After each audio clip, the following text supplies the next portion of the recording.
Hi friends, welcome back to KL01 world of knowledge PSC ക്ലാസ്സുകളിലേക്ക് ഏവർക്കും സ്വാഗതം. അപ്പോൾ നീതി ആയോഗിനെ കുറിച്ചാണ് കഴിഞ്ഞ ദിവസത്തെ ക്ലാസ്സുകളിൽ നമ്മൾ ഡിസ്കസ് ചെയ്തുകൊണ്ടിരുന്നത്. അതിന്റെ ബാക്കി ഭാഗമാണ് നോക്കുന്നത്. നമ്മൾ അവസാനമായി നോക്കി നിർത്തിയത് നീതി ആയോഗിലെ നിലവിലെ എന്നല്ല താൽക്കാലിക അംഗങ്ങളായി നിയമിക്കുന്നത് പ്രധാന സർവകലാശാലകളിലും ഗവേഷണ സ്ഥാപനങ്ങളിലും ഉള്ളവരെയാണെന്ന് പറഞ്ഞായിരുന്നു. അതിന്റെ ബാക്കിയാണ് നമ്മൾ നോക്കുന്നത്. അനൗദ്യോഗിക അംഗങ്ങൾ എന്ന് പറയുന്നത് പ്രധാനമന്ത്രി നിയമിക്കുന്ന കേന്ദ്ര മന്ത്രിമാരാണ്. ചീഫ് എക്സിക്യൂട്ടീവ് ഓഫീസറെ നിയമിക്കുന്നത് പ്രധാനമന്ത്രിയാണ്. സിഇഒയെ നിയമിക്കുന്നത് പ്രധാനമന്ത്രിയാണ്. നീതി ആയോഗിൽ സിഇഒയെ നിയമിക്കുന്നത് പ്രധാനമന്ത്രിയാണ്. മാനവ വിഭവശേഷി വികസിപ്പിക്കുന്നതിന്റെ ഭാഗമായി നീതി ആയോഗിന്റെ കീഴിൽ സ്ഥാപിതമായ സ്വയം ഭരണ അധികാര സ്ഥാപനം national institute of labour economic research and development NILERD ആണ്. മാനവ വിഭവശേഷി വികസിപ്പിക്കുന്നതിന്റെ ഭാഗമായി നീതി ആയോഗിന്റെ കീഴിൽ സ്ഥാപിതമായ സ്വയം ഭരണാധികാര സ്ഥാപനം. നീതി ആയോഗിന്റെ ലക്ഷ്യങ്ങൾ എന്തൊക്കെയാണെന്ന് നമുക്ക് നോക്കാം.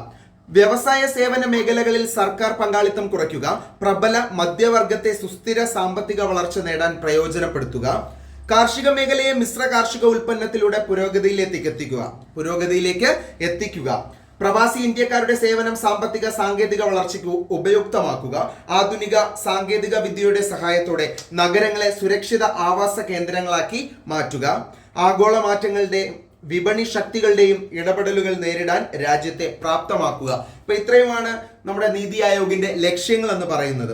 2022-23 കൂടി ഇന്ത്യയുടെ നവീകരണം ലക്ഷ്യമാക്കി നീതി ആയോഗ് ആരംഭിച്ച സംരംഭമാണ് strategy for new India at 75. 2022-23 കൂടി ഇന്ത്യയുടെ നവീകരണം ലക്ഷ്യമാക്കി നീതി ആയോഗ് ആരംഭിച്ച സംരംഭം strategy for new India at 75.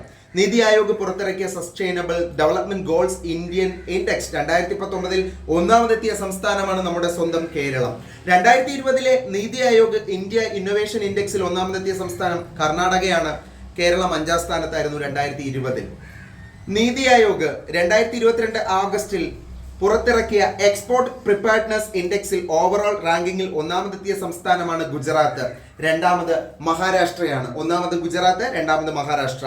2020 February June കാലയളവിൽ നീതി ആയോഗിന്റെ ആസ്പിറേഷണൽ ഡിസ്ട്രിക്ട് റാങ്കിങ്ങിൽ ഒന്നാമതെത്തിയത് 2020 ഫെബ്രുവരി ജൂൺ കാലയളവിൽ നീതി ആയോഗിന്റെ ആസ്പിറേഷണൽ ഡിസ്ട്രിക്ട് റാങ്കിങ്ങിൽ ഒന്നാമതെത്തിയത് ബീജാപൂർ, ഛത്തീസ്ഗഡ് ആണ്. ഇപ്പോൾ താരതമ്യ പഠനം എന്നുള്ള ഒരു ടോപ്പിക്കാണ് അടുത്ത് നമുക്ക് നോക്കാനായിട്ടുള്ളത്. നമുക്ക് അടുത്ത ക്ലാസ്സിൽ നമ്മൾ ഡീറ്റെയിൽ ആയിട്ട് അതിനെക്കുറിച്ച് നോക്കുന്നതായിരിക്കും. തൽക്കാലം ഇന്നത്തെ ക്ലാസ്സുകൾ ഇവിടെ നിർത്തിക്കൊണ്ട് signing off KL01 world of knowledge. By.